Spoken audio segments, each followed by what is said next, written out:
Bab 423. Bertemu kenalan lama. Selamat datang Raja Naga, selamat datang Raja Naga, selamat datang Raja Naga. Ketika Kingston Jiang turun dari helikopter, suara yang rapi dan nyaring terdengar. Suaranya bagaikan gelombang laut, satu gelombang lebih kuat dari gelombang lainnya. Kingston Jiang melihat lurus ke depan dan menatap puluhan ribu tentara di depannya, mengangkat tangannya dan dengan lembut menekan ke bawah. Suara seruan itu berhenti seketika. Beberapa jenderal berjubah perang datang menghampiri. Selamat atas kembalinya Raja Naga. Bloody berbicara lebih dulu, dengan senyum cerah di wajahnya yang gelap. Kami telah lama menunggu hari ini, akhirnya Raja Naga kembali. Sejak kapan kamu belajar menjilat? Kingston Jiang mengepalkan tinjunya dan dengan ringan memukul dada Bloody. Hehe. Bloody tersenyum. Ayo pergi. Kingston Jiang berbalik dan pergi. 8 naga langit mengikuti di belakang, diikuti oleh jenderal-jenderal lainnya. Kingston Jiang mengatur mobil terlebih dahulu, mengirim 8 naga langit pergi, meminta mereka untuk meninggalkan negara Dasa, pergi ke luar negeri, mulai menciptakan aula naga, dan mulai mengembangkan kekuatan mereka sendiri. Dia menciptakan pasukan bukan untuk menjadi penguasa.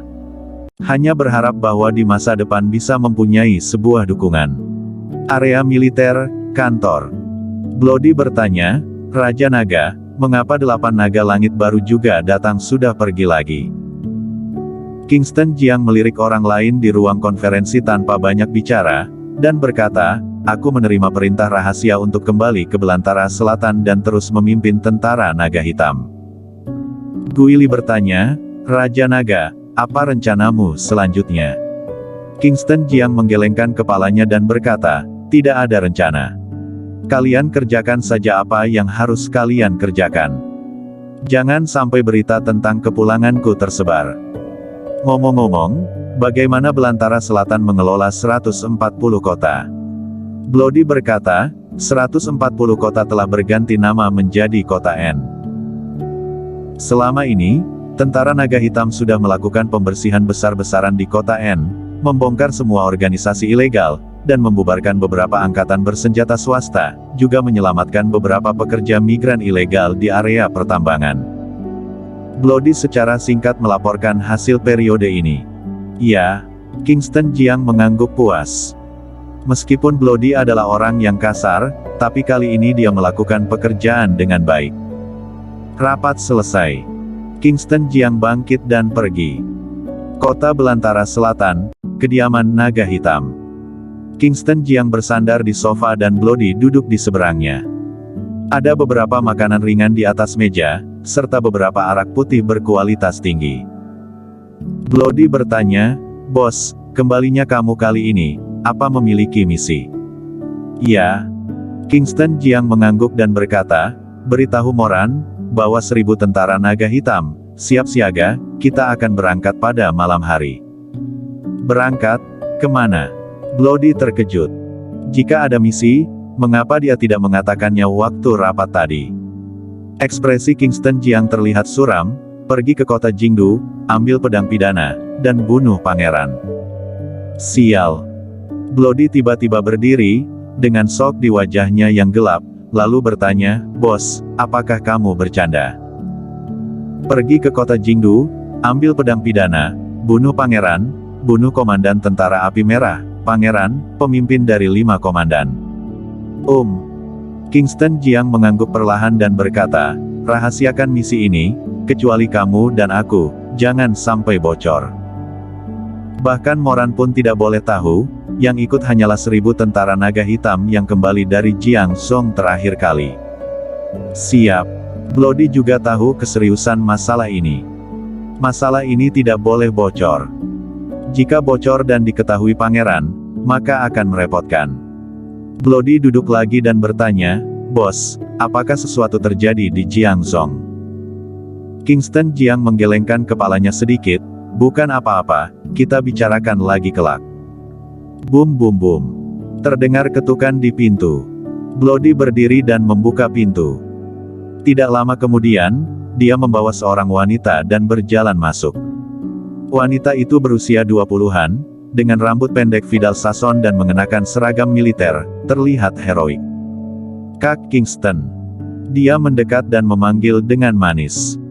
Kingston Jiang duduk di sofa, memandangnya, memandang Bloody, lalu tersenyum, lumayan juga, sudah punya hasil yang baik, kapan menikah? Bloody tersipu dan berkata, nikah apa? Namun, dia dicubit. Dia segera mengubah kata-katanya dan menjawab, cepat, segera. Sini Wen duduk dengan senyum cerah di wajahnya dan berkata, Kak Kingston, bagaimana kabarmu dengan Clue? Kingston Jiang menggelengkan kepalanya sedikit. Dia tidak ingin mengungkit tentang Clue Tang. Bloody duduk dan mendorong Sini Wen perlahan, Sini Wen pun tidak bertanya lagi. Ayo, minum. Kingston Jiang mengangkat gelas anggur. Bloody mengambilnya dan bersulang dengan Kingston Jiang. Bos, hari ini adalah hari peringatan Jenderal Kai, ayo pergi dan lihat, tiba-tiba Bloody berkata. Mendengar itu, Kingston Jiang mengangguk dan berkata, ya, ayo pergi. Ketiga orang itu keluar. Bloody mengendarai mobil bisnis biasa, meninggalkan kota belantara selatan menuju ke tempat pemakaman. Ini adalah pemakaman belantara selatan. Mereka yang dimakamkan di sini adalah tentara naga hitam yang gugur dalam pertempuran, semuanya adalah orang-orang yang berjasa besar bagi negara. Ada sebuah makam di tempat ini. Di atas batu nisan, tertulis beberapa huruf, makam Deus Kai. Deus Kai, Jenderal Bintang 1 Belantara Selatan. Setahun yang lalu, dia memimpin tim kecil dalam sebuah misi, tetapi diserang oleh musuh. Ketika pasukan besar tiba, hanya tersisa mayat dingin di tanah. Di depan makam, sudah ada orang yang sedang sembahyang. Ini adalah seorang wanita.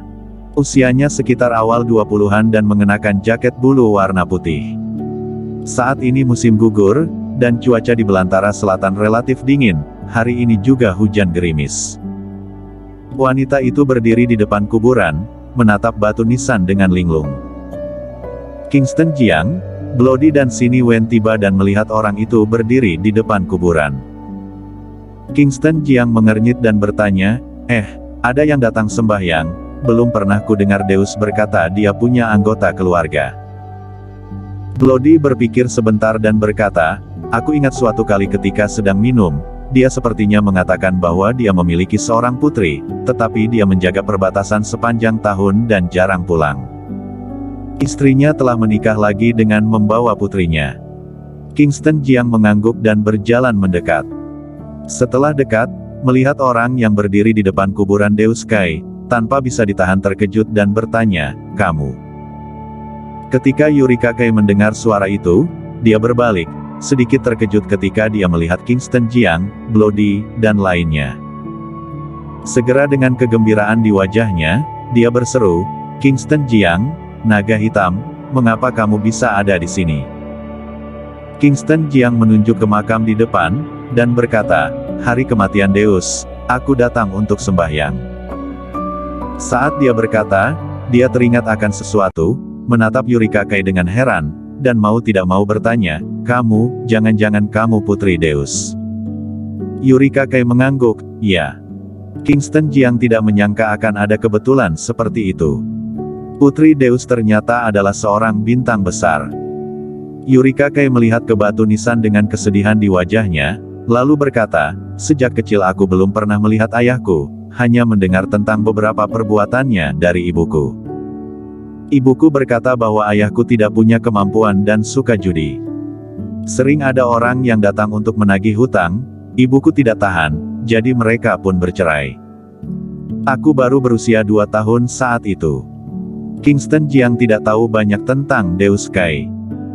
Eureka Kai melanjutkan, sampai setahun yang lalu, seseorang memberitahuku bahwa ayahku adalah seorang jenderal, tetapi sudah meninggal dalam pertempuran. Kingston Jiang mengangguk. Identitas para jenderal belantara selatan semuanya dirahasiakan dan tidak dapat diungkapkan kepada keluarga, juga tidak dapat diumumkan kepada keluarga. Karena menjaga perbatasan akan menyinggung terlalu banyak orang, jika musuh tahu bahwa ada anggota keluarga, itu akan menjadi bencana. Dia bukan seorang tukang judi, dia adalah pahlawan, kata Kingston Jiang lembut sambil melihat ke batu nisan. Bersambung.